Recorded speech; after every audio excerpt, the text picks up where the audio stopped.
Brothers and sisters, blessed feast of Corpus Christi.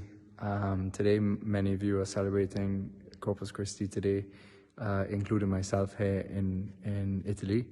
I'm actually in Venice this next month to learn Italian, so I'm speaking to you from Venice. And in the chapel of Our Lady in the big Dominican church here, which is the largest church in Venice, the Church of St. Peter and Paul's. And the reason I'm in this chapel with Our Lady is because I want to reflect on the aspect of Our Lady and the Eucharist in a very special way for this feast.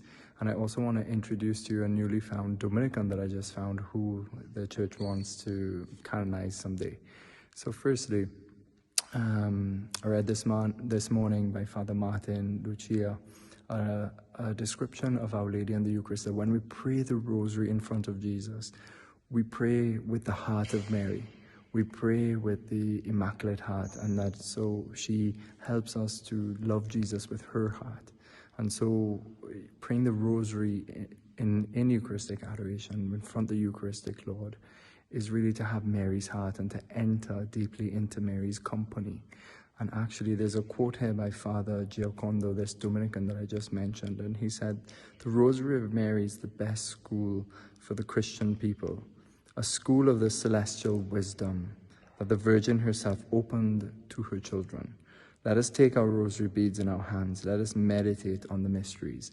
And the reason I mention this and about the rosary as well is that the rosary in many ways is a Eucharistic prayer, as an extension of the Holy Mass, because what we celebrate in Mass is not just the bread and wine becoming Jesus, but the whole redemption is celebrated in Mass, is represented and made truly present, so that even though we weren't around the cross like the faithful, like Mary Magdalene and Our Lady and St. John, we get to be present at that moment with Christ in that moment of his crucifixion, but all of his life. I mean, it's a great mystery, the Eucharist, how all of Jesus's life has passed into the mystery, has passed into the Eucharist, because everything that Jesus did was done as a man, truly within time, but also outside of time. He is a God-man, so whatever he did in his life became eternal moments.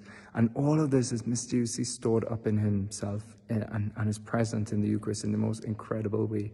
So when we meditate on the Eucharist, on the life of Jesus, the mysteries of Jesus, the power of these mysteries, the power of Jesus' life in eternity, we meditate on the same thing in the Eucharist. We meditate on the mysteries of Jesus' life, and all of that is in the Eucharist. So the Eucharist and Jesus in his Eucharistic state and the Rosary, they go hand in hand, we could say. And so that's why Our Lady, it's in Our Lady's womb that the ultimate mystery was formed, Jesus himself, that life was formed in her.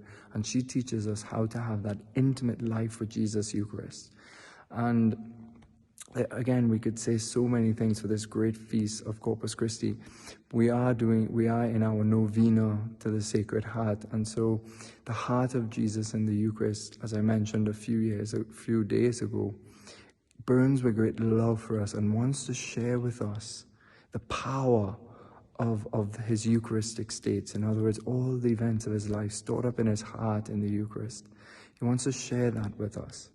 And so the Sacred Heart of Jesus is a fountain of grace, a fountain of the power of the mysteries of all of his life. So when we keep company with Jesus, in the company of Mary, we are transformed. We're truly transformed. And it is mercy that the Lord has come from eternity. Peter Kraft says something very interesting, the great philosopher in the States, who's still alive, and he says that, what is happening in the Eucharist? Our God has come from infinity. He's come a long way to meet us, from divinity entering matter and time. And yet we are making a journey to the Eucharist as well. There's two journeys, God's journey to us and our journey to God. And that we have come from nothing. We've been created out of nothing. When our parents generated our bodies, the Lord created our soul out of nothing. And so we make this journey from sinner, from nothingness towards bliss. And in the Eucharist, we have this marriage of the mystery of heaven with us. We commune with him, and the Lord gives himself completely to us. And this is the driving force of the Sacred Heart of Jesus, who has come to give himself completely to us. He comes from eternity, and we come from nothing. We come towards him in this marriage of Holy Communion.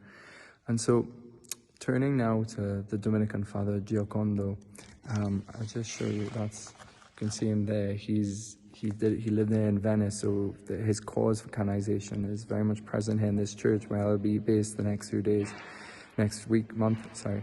And he says, our Master is there in the tabernacle. Just by looking at him, our heart will always have a consoling and sustaining answer in the various vicissitudes of life, the various trials of life. And he says, a Eucharistic soul nourishes its eternal youth in the love of Jesus Eucharist and is transformed in him. This is the Sacred Heart of Jesus. There is no inert love. The apostolate is fruit of divine love.